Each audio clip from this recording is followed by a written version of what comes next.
Hypothetical situations में पढ़ता रहता हूँ, लेकिन क्या ऐसा पॉसिबल है कि एक बेटा अपने बाप से 4 साल बड़ा हो? ऐसा पॉसिबल है क्योंकि मोदी है तो मुमकिन है। ये मैं नहीं कह रहा हूँ, ये मोदी जी ने खुद कहा है अपने एक भाषण में। आप खुद सुनिए। 70 साल के ऊपर के ऐसे सभी बुजुर्गों की बीमारी में इलाज के लिए 5 लाख रुपए तक का खर्च आपका ये बेटा करेगा। हमारे मोदी जी को लगता है कि कुछ भी बोल दो लोगों को क्या ही पता चलेगा, पर जो लोग फैक्ट देखते हैं उनको गोली देना मोदी जी थोड़ा सा मुश्किल है। मैं बचपन में जब पहली बार कोलकाता आया तो एक आकर्षण था, जरा मैं मेट्रो देखूं।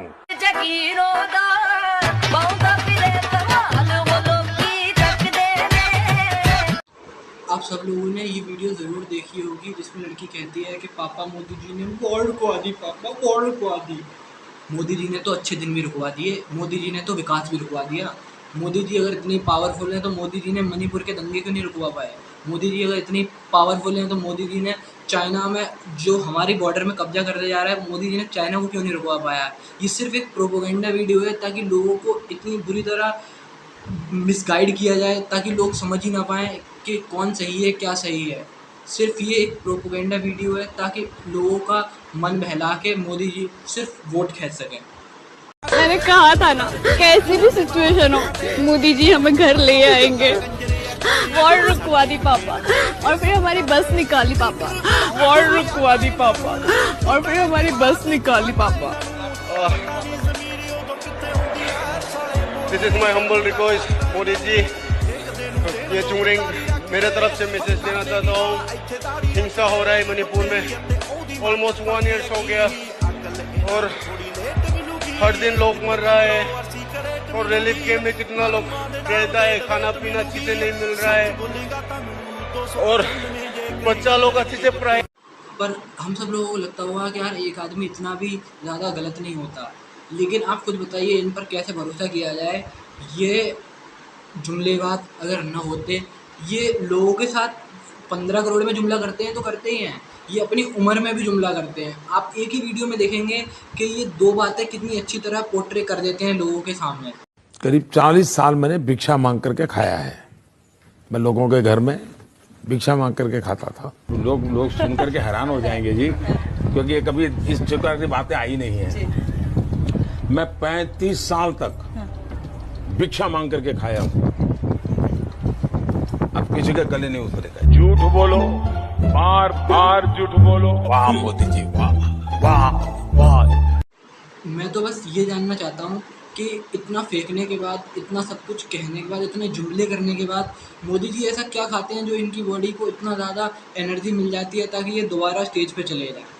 देखो भाई, मैं डेली 2 किलो, 2.5 किलो, 3 किलो गाली खाता हूं और परमात्मा ने मेरे भीतर ऐसी रचना कर दी है कि ये सारी गालियां।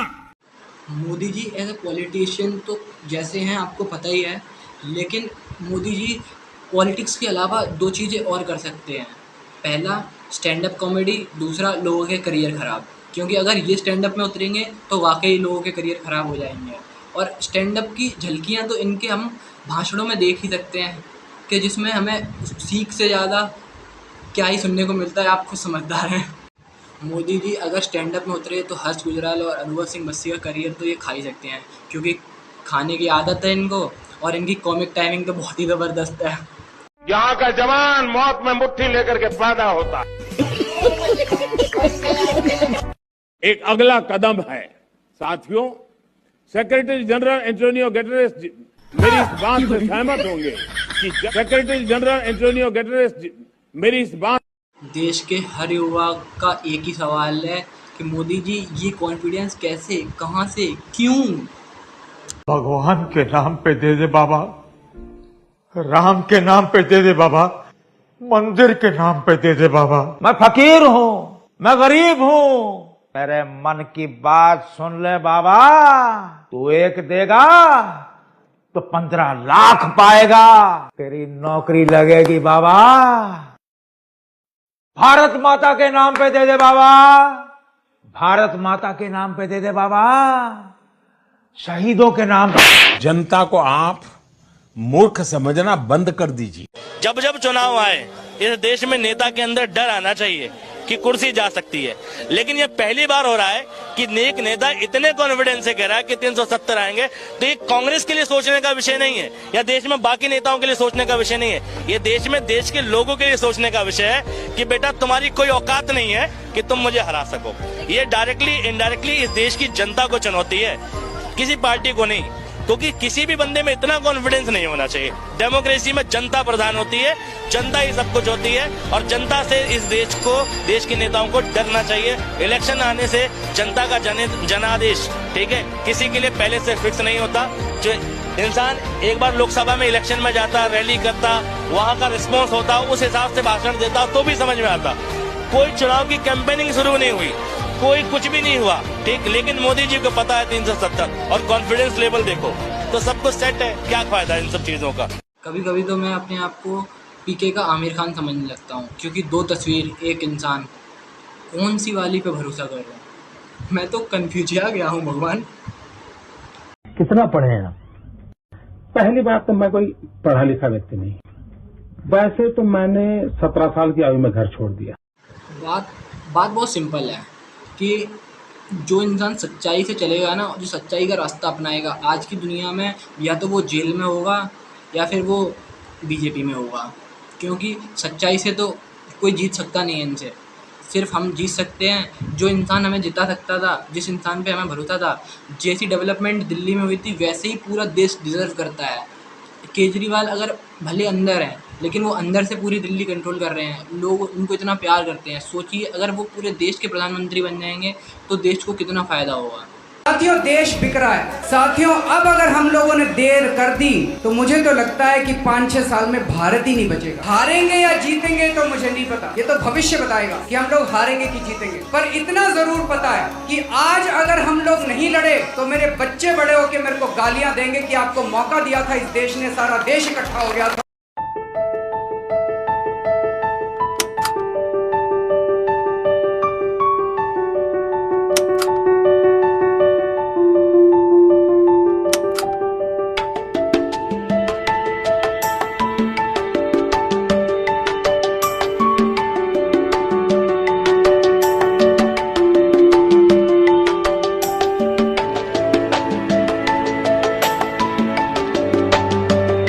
पर जहाँ वोटिंग से पहले ही विनर डिक्लेयर हो जाता है और नारे लगते हैं 400 पार, पार तो होंगे ही, चाहे ऐसे हो।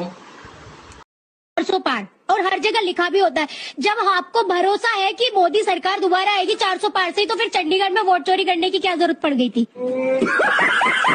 मेरा सवाल बीजेपी के प्रवक्ता से है, शरद रेड्डी, वो भी शराब घोटाले में शामिल थे पर उन्हें बेल देके छोड़ दिया गया, क्यों? उन्होंने क्योंकि डोनेशन दिया था आपको। क्या यही न्याय है हमारे इंडिया का? दिल्ली की सरकार जो चल रही है वो जेल के अंदर से चल रही है, तो दिल्ली तो इतना बुरा चीज तो डिजर्व नहीं करता है, तो उसके लिए क्या करना चाहिए?